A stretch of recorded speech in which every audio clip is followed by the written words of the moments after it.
नमस्कार दोस्तों, स्वागत है आपका बिहार एक्सप्रेस न्यूज में। तो चलिए आपको लेकर चलते हैं आज की मुख्य और ताज़ा खबरें की ओर। इससे पहले आप वीडियो को किस शहर से देख रहे हैं कमेंट में जरूर बताएं और वीडियो अच्छी लगी तो वीडियो को लाइक करके चैनल को सब्सक्राइब जरूर करें। जनसुराज ने उतारा प्रत्याशी डॉक्टर विनायक गौतम को टिकट मिलने से बदला समीकरण। विरुद्ध स्नातक निर्वाचन क्षेत्र उपचुनाव में प्रशांत किशोर की पार्टी जनसुराज ने भी अपना प्रत्याशी उतार दिया है। शहर के एक होटल में आयोजित प्रेस वार्ता में पार्टी पदाधिकारियों ने चर्चित चिकित्सक और पूर्व एमएलसी रामकुमार सिंह के बेटे डॉक्टर विनायक गौतम को पार्टी का उम्मीदवार बनाने की घोषणा की। बता दें, विरुद्ध स्नातक उपचुनाव में जनसुराज के उम्मीदवार विनायक गौतम का मुकाबला एनडीए और महागठबंधन के प्रत्याशियों से होगा। गौरतलब है कि डॉक्टर विनायक गौतम इससे पहले निर्दलीय उम्मीदवार के रूप में उपचुनाव में उतर चुके हैं। वो क्षेत्र के मुजफ्फरपुर, वैशाली, सीतामढ़ी और शिवहर जिलों में सक्रिय प्रचार प्रसार कर चुके हैं। अब जनसुराज की तरफ से टिकट मिलने के बाद चुनावी समीकरण में बदलाव की संभावना जताई जा रही है। बांका में कर्ज से परेशान परिवार के 5 लोगों ने खाया जहर। बिहार के बांका जिले में कर्ज के बोझ से दबे एक दंपति ने खौफनाक कदम उठाया। पति पत्नी ने खुद और अपने 3 बच्चों को भी जहर खिला दिया। इस घटना में पति पत्नी की मौत हो गई, जबकि उनके बच्चों का इलाज अस्पताल में चल रहा है। शुक्रवार की आधी रात के बाद की यह घटना है। यहीं परियोजनाओं में कोहराम मचा हुआ है। घटना की जानकारी मिलने पर मृतक के घर के आसपास ग्रामीण भी पहुंचे। वहीं अमरपुर थाना क्षेत्र के बलवा गाँव की यह घटना है। बिहार में वाहन चालक इसी महीने करा लिए काम कटने लगेगा फाइन। अगर आपने अपनी गाड़ियों के कागजात में मोबाइल नंबर और पता अपडेट नहीं किया है तो आपके पास अब 15 दिनों की अतिरिक्त मोहलत है। उसके बाद अब जुर्माना वसूलने का काम परिवहन विभाग शुरू करने वाला है। बिहार की गाड़ियों के रजिस्ट्रेशन सर्टिफिकेट और ड्राइविंग लाइसेंस में मोबाइल नंबर और पता अपडेट नहीं करने वाले गाड़ी मालिकों से जुर्माना वसूला जाएगा। साथ ही उनके आरसी और डीएल को भी निलंबित कर दिया जाएगा। पटना में जिला परिवहन कार्यालय की ओर से जिले के वैसे गाड़ी मालिक जिन्होंने अपनी आरसी और डीएल में मोबाइल नंबर और पता अपडेट नहीं कराया है, उन्हें इसके लिए 15 दिनों का समय दिया गया है। 30 नवंबर तक मोबाइल नंबर और पता अपडेट नहीं कराने पर गाड़ी मालिकों और चालकों से मोटर वाहन अधिनियम की विभिन्न धाराओं के तहत कार्रवाई करते हुए 2500 रुपये का जुर्माना भी वसूला जाएगा। बिहार के करीब 2 दर्जन अधिकारियों को चुनाव आयोग ने दी बड़ी जिम्मेदारी। भारत निर्वाचन आयोग ने बिहार के करीब 2 दर्जन अधिकारियों को बड़ी जिम्मेदारी सौंपी है। बिहार प्रशासनिक सेवा के 23 अधिकारियों को 2 राज्यों में होने वाली मतगणना के कार्य में लगाया गया है। उप सचिव से लेकर संयुक्त सचिव तक इन अधिकारियों को ऑब्जर्वर बनाया गया है। चुनाव आयोग के निर्देश पर बिहार सरकार के सामान्य प्रशासन विभाग ने इलेक्शन कमीशन को इन अधिकारियों की लिस्ट सौंप दी है। झारखंड और महाराष्ट्र के विधानसभा चुनाव तक मतगणना 23 नवंबर को होनी है। ऐसे में आगामी 21 नवंबर तक इन अधिकारियों को रिपोर्ट करना होगा। बिहार के 20 जिलों में बिगड़ने वाला मौसम, ऑरेंज और येलो अलर्ट जारी। राजधानी पटना समेत प्रदेश में तेज पछुआ हवा के प्रभाव ने बीते 24 घंटे के दौरान पटना सहित प्रदेश के अधिकांश भागों के अधिकतम और न्यूनतम तापमान में गिरावट दर्ज की गई। पटना से 30 जिलों के तापमान में गिरावट आने से ठंड में वृद्धि हुई है। मौसम विज्ञान केंद्र पटना के अनुसार 12 जिले के पूर्वी व पश्चिम चंपारण, गोपालगंज, सिवान, सीतामढ़ी, शिवहर, मुजफ्फरपुर और मधुबनी, दरभंगा, सुपौल, अररिया, किशनगंज में बहुत घना कोहरे को लेकर ऑरेंज अलर्ट, जबकि सारण, वैशाली, समस्तीपुर, सहरसा, मधेपुरा, पूर्णिया व कटिहार में घने कोहरे को लेकर येलो अलर्ट जारी किया गया है। पटना से अन्य जिलों में सुबह के समय हल्के दर्जे का कोहरा व धुंध का प्रभाव बना रहेगा। आने वाले 4 दिनों के दौरान पछुआ के प्रभाव से तापमान में 2 से 3 डिग्री गिरावट की संभावना है। पटना में कल लॉन्च होगा पुष्पा 2 का ट्रेलर। फिल्म पुष्पा 2 का इंतजार कर रहे लोगों के लिए रविवार का दिन बड़ा होने जा रहा है। 17 नवंबर को इस फिल्म का ट्रेलर रिलीज होने जा रहा है। अल्लू अर्जुन और रश्मिका मंदाना अभिनीत और सुकुमार के निर्देशन वाली इस फिल्म का ट्रेलर पटना के गांधी मैदान में रिलीज होने जा रहा है। फिल्म पुष्पा 2 के निर्माताओं ने बीते दिनों चौंकाते हुए जानकारी साझा की थी कि फिल्म ट्रेलर ना तो मायनारी मुंबई में रिलीज होगा और न ही हैदराबाद या दिल्ली में। जब उनके द्वारा यह बताया गया कि फिल्म का ट्रेलर बिहार की राजधानी पटना में रिलीज होगा तो कई फैंस को काफी सुखद आश्चर्य हुआ। इसके लिए सारी तैयारियां पूरी कर ली गई है। पटना में बड़े बड़े बैनर और पोस्टर लगाए गए हैं। फैंस के लिए बड़ी बात यह है कि सुपरस्टार अल्लू अर्जुन और रश्मिका मंदाना भी पटना आ रही है। नीतीश सरकार का ऐतिहासिक फैसला, गरीब परिवार को देंगे बड़ी सौगात। बिहार की नीतीश सरकार ने राज्य के 1 लाख से अधिक भूमिहीन परिवारों के लिए बड़ी खुशखबरी दी है। सरकार ने इन परिवारों को अपना घर बनाने के लिए जमीन खरीदने के लिए 1 लाख रुपए की आर्थिक सहायता देने का फैसला किया है। यह फैसला राज्य के गरीबों के लिए एक बड़ी राहत की खबर है। दरअसल राज्य सरकार ने हाल ही में ऑपरेशन बेसरा 2 अभियान चलाकर ऐसे परिवारों को चिन्हित किया है जिनके पास अपना घर बनाने के लिए जमीन नहीं है। इन परिवारों को राजस्व एवं भूमि सुधार विभाग के माध्यम से वास भूमि बनाने के लिए उपलब्ध कराई जाएगी। हाल ही में यह प्रस्ताव नीतीश कैबिनेट में पास हुआ है। जम्मू में पीएम के सामने नीतीश बोले अब कहीं नहीं जाऊंगा। पीएम नरेंद्र मोदी 3 दिन में दूसरी बार बिहार आए। जमुई के बल्लभपुर में शुक्रवार को वह भगवान बिरसा मुंडा की 150वीं जयंती पर जनजातीय गौरव दिवस कार्यक्रम में शामिल हुए। पीएम ने बिरसा मुंडा के नाम पर 150 रुपए का सिक्का और 5 रुपए का स्मारक डाक टिकट जारी किया है। पीएम ने यह स्मारक सिक्का और डाक टिकट बिरसा मुंडा के वंशज को भी भेंट किया। इस दौरान पीएम ने 6640 करोड़ रुपए से अधिक की योजनाओं का उद्घाटन और शिलान्यास किया। इसके अलावा 2 जनजातीय फ्रीडम फाइटर म्यूजियम और 2 जनजातीय रिसर्च सेंटर का भी उद्घाटन किया। नालंदा के चाइना मार्केट में भीषण आग, मोबाइल की 10 दुकानें जलकर खाक।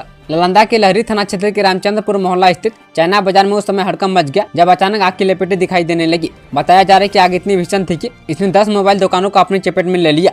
अगलगी की घटना से दुकान में रखे 50 से 60 लाख का सामान जलकर खाक हो गया। वहीं 8 घंटे से करीब 14 दमकल की गाड़ी आग बुझाने का प्रयास कर रही है। सुबह मॉर्निंग वॉक पर निकले लोगों की नजर दुकान से निकल रहे धुएं पर गई, जिसके बाद लोगों ने इसकी सूचना पुलिस को दी। 38,900 अभ्यर्थी बिहार तीसरे चरण की शिक्षक भर्ती परीक्षा में हुए पास। बिहार तीसरे चरण की शिक्षक भर्ती परीक्षा की परिणाम की घोषणा कर दी गई है। 1 से 8वीं तक की कक्षाओं के लिए कुल 38,000 से अधिक अभ्यर्थियों ने परीक्षा में सफलता हासिल की है। इस चरण की परीक्षा में शामिल होने वाले अभ्यर्थी आधिकारिक वेबसाइट पर नतीजे की जांच कर सकते हैं। बिहार लोक सेवा आयोग की ओर से जारी सूचना के अनुसार 1 से 5वीं तक की कक्षाओं में 25,505 पदों पर भर्ती के लिए बीपीएससी TRE 3 परीक्षा में कुल 1,16,193 उम्मीदवार उपस्थित हुए थे, जिनमें से 21,911 उम्मीदवारों ने परीक्षा पास की है। इसी क्रम में 6 से 8वीं तक की कक्षाओं में 18,973 पदों पर भर्ती के लिए 1,59,723 उम्मीदवार तीसरे चरण की शिक्षक भर्ती परीक्षा में शामिल हुए थे। इनमें से 16,989 को परीक्षा में उत्तीर्ण घोषित किया गया है। विक्रमशिला को देखते ही हैरान हो गए विदेशी सैलानी, फिर दी ऐसी प्रतिक्रिया। विक्रमशिला के ऐतिहासिक और सांस्कृतिक महत्व का स्थल ने एक बार फिर विदेशी सैलानियों को अपने ओर आकर्षित किया है। यूनाइटेड किंगडम, ऑस्ट्रेलिया, स्विट्जरलैंड और जर्मनी के 17 विदेशी सैलानियों ने विक्रमशिला का अवलोकन किया और इसकी भव्यता को देखकर आश्चर्यचकित हुए। वे बनारस से कोलकाता जाने के लिए क्रूज से यात्रा कर रहे थे और बटेश्वर स्थान पर रुके। वहाँ स्थानीय लोगों ने उन्हें हाथ हिलाकर स्वागत किया। सैलानियों ने बाबा बंटेश के मंदिर और अन्य महत्वपूर्ण स्थलों का अवलोकन किया। सक्षमता परीक्षा पास शिक्षकों को कैसे बांटा जाएगा नियुक्ति पत्र, अब आई नई जानकारी सामने। राज्य में सक्षमता परीक्षा में उत्तीर्ण और काउंसलिंग करा चुके 1,40,000 शिक्षकों को नियुक्ति पत्र देने की तैयारी तेज हो गई है। इस बीच शिक्षा विभाग ने प्रत्येक जिले में मुख्यालय से एक अफसर की तैनाती की है, जिनकी निगरानी में प्रखंड मुख्यालय स्तर पर शिक्षकों को नियुक्ति पत्र दिए जाएंगे। इस नियुक्ति के बाद संबंधित शिक्षक विशिष्ट अध्यापक का दर्जा प्राप्त करेंगे और सरकारी सेवक बन जाएंगे। इन्हें बिहार लोक सेवा आयोग से नियुक्त शिक्षकों की तरह सरकारी सुविधाएं मिलेंगी। पटना में आर्मी भर्ती के अभ्यर्थियों का हंगामा, पुलिस ने किया लाठीचार्ज। राजधानी पटना के दानापुर में आर्मी भर्ती के 5वें दिन जमकर हंगामा हुआ। दरअसल शनिवार को दौड़ में शामिल होने के लिए भारी तादाद में अभ्यर्थी पहुंचे थे। अभ्यर्थियों की भारी संख्या होने के चलते दौड़ की प्रक्रिया रोक दी गई थी, जिससे छात्र नाराज हो गए और दौड़ की मांग को लेकर हंगामा करने लगे और सैनिक चौक को जाम कर दिया गया। अभ्यर्थियों को खदेड़ने के लिए पुलिस ने लाठीचार्ज कर दिया, जिसमें कई अभ्यर्थियों को चोटें आई है। हालांकि इससे पहले पुलिस ने अभ्यर्थियों को समझाने का प्रयास भी किया, लेकिन छात्र अपनी जीत पर अड़े रहे। छात्रों के प्रदर्शन से सड़क जाम हो गई और यातायात ठप हो गया, जिसके बाद पुलिस ने बल प्रयोग करते हुए अभ्यर्थियों को खदेड़ दिया।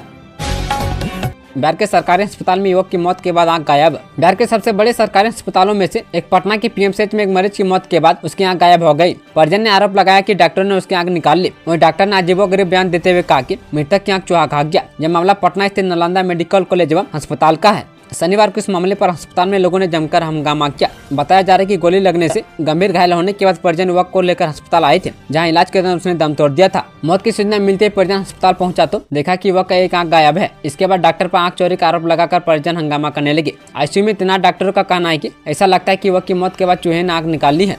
फिलहाल मामले की जाँच की जा रही है।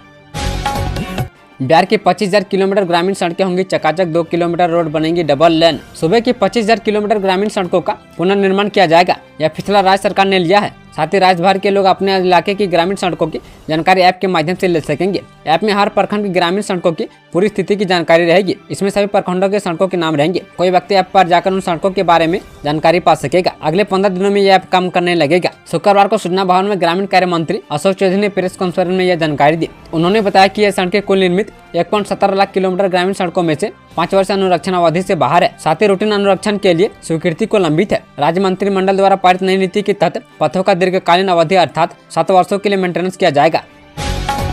रामविलास वाले दफ्तर में 3 साल बाद चिराग पासवान की एंट्री। केंद्रीय मंत्री प्रमुख चिराग पासवान ने गुरुवार को अपने दिवंगत पिता रामविलास वाले दफ्तर में प्रवेश किया। बिहार सरकार ने हाल ही में इसे चिराग की पार्टी लोजपा को आवंटित किया था। पटना एयरपोर्ट के पास स्थित यह कार्यालय बीते 3 साल से उनके चचा पशुपति पारस के गुट वाली राष्ट्रीय लोक जनशक्ति पार्टी के पास था। भवन निर्माण विभाग द्वारा आवंटन रद्द किए जाने के बाद राजलोचपा ने 2 दिन पहले इस परिसर को खाली किया था। चिराग ने शुक्रवार को नारियल फोड़कर लोक जनशक्ति पार्टी के पुराने कार्यालय में प्रवेश किया। केंद्रीय मंत्री ने कहा कि इस कार्यालय से उनके पिता रामविलास पासवान की यादें जुड़ी है। इस दौरान उन्होंने अपने चाचा पारस पर भी हमला बोला।